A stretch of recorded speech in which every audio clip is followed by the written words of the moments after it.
Trikaripur MLA. Sandeep വാര്യർക്കെതിരെ വധഭീഷണി. കൊല്ലം സ്വദേശി സുജിത്താണ് ഫോണിലൂടെ ഭീഷണി മുഴക്കിയത്. സന്ദീപ് വാര്യർ തന്നെ വഞ്ചിച്ചതിലെ വൈരാഗ്യത്തിലാണ് ഭീഷണിപ്പെടുത്തിയതെന്നാണ് സുജിത്ത് പറയുന്നത്. വെടിവെച്ച് കൊല്ലുമെന്നായിരുന്നു ഈ ഭീഷണി.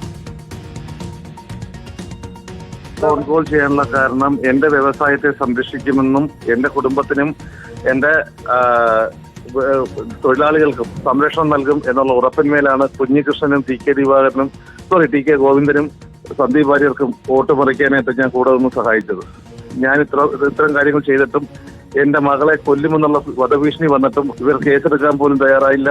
സന്ദീപ് വാര്യർ ഒത്തുകളിച്ചു. അതോടൊപ്പം നിന്ന് RSS എന്ന് പറഞ്ഞു നിന്നുകൊണ്ട് മുസ്ലിങ്ങളെ കുറിച്ച് അധിക്ഷേപിക്കുക, അതിനുശേഷം സ്നേഹത്തിന്റെ കടയെന്ന് പറഞ്ഞെന്ന് കയറുക, സ്വർണ്ണക്കടത്തിന് കൂട്ടുനിന്നുകൊണ്ട് നേരെ ഹിന്ദുക്കളെ കുറ്റം പറയുക. അതാണോ മതേതരത്വം? സന്ദീപിന് അവിടെ സീറ്റ് വാങ്ങിച്ചു കൊടുക്കാൻ വേണ്ടിയിട്ട് എന്നോടൊപ്പം നിന്ന് സന്ദീപിന്റെ 2 ഫ്രണ്ട്സാണ് എന്നെ ഭീഷണിപ്പെടുത്തിയത്. അരുൺ പൂപ്പറമ്പയുണ്ട്. അരുൺ, അപ്പോൾ തൃക്കരിപ്പൂർ എം.എൽ.എ. സന്ദീപ് വാര്യർക്കെതിരെ വധഭീഷണി, പോലീസിലേക്ക് പരാതി നൽകിയിരുന്നു. സോഷ്യൽ മീഡിയയിൽ ഇന്നലെ വ്യാപകമായ ഒരു ചർച്ച കൂടി ഉണ്ടായിരുന്നു ഈ ഒരു വിഷയത്തിൽ. അതിപ്പോൾ രാഷ്ട്രീയപരമായിട്ടുള്ള ഒരു എതിർപ്പാണ് സന്ദീപിനോട് തീർത്തത്. RSS പ്രവർത്തകരാണ് ഭീഷണിക്ക് പിന്നിൽ എന്നൊക്കെ കേട്ടിരുന്നു. ഇപ്പോൾ ഇയാൾ സുജിത്ത് സംസാരിക്കുന്ന കേട്ടു. ആരാണ് ഈ സുജിത്ത്? എന്താണ് ഇയാളുടെ ഒരു ബാക്ക്ഗ്രൗണ്ട്? എന്താണ് ഇയാൾ പറയുന്നത്?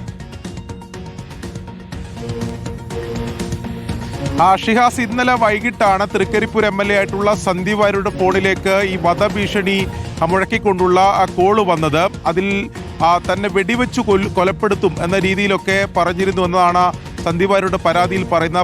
പരാതിയുടെ അടിസ്ഥാനത്തിൽ ചന്ദേര പോലീസ് കേസെടുക്കുകയും അന്വേഷണം നടത്തുകയും ചെയ്തു. അന്വേഷണത്തിനൊടുവിലാണ് ഈ ഫോൺ കോൾ ചെയ്തത് കൊല്ലം സ്വദേശിയായിട്ടുള്ള സുജിത്ത് എന്ന വ്യക്തിയാണെന്ന് പോലീസിന് ബോധ്യമായത്.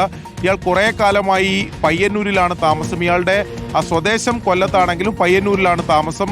ഇയാൾ നിലവിലുള്ളത് വാരണാസിയിലാണ് എന്നതാണ് പോലീസിന്റെ അന്വേഷണത്തിൽ മനസ്സിലായിട്ടുള്ളത്. ഈ സുജിത്തുമായി നമ്മൾ സംസാരിച്ചിരുന്നു. സുജിത്ത് പറയുന്നത് താൻ ഇത്തരത്തിലൊരു ഭീഷണി മുഴക്കാനുള്ള കാരണം തനിക്കും ഇത്തരത്തിൽ ഭീഷണി സന്ദീപ് വാര്യരുടെ ഭാഗത്തുനിന്നുണ്ടായിരുന്നു. തൻ്റെ ബിസിനസ് അത് ഇല്ലാതാക്കിയത് സന്ദീപ് വാര്യരും അവരുടെ കൂടെയുള്ളവരുമാണ് എന്നതാണ് ആരോപിക്കുന്നത്. പക്ഷേ അതിൻ്റെ വസ്തുതയൊക്കെ പരിശോധിക്കേണ്ടത് പോലീസാണ്.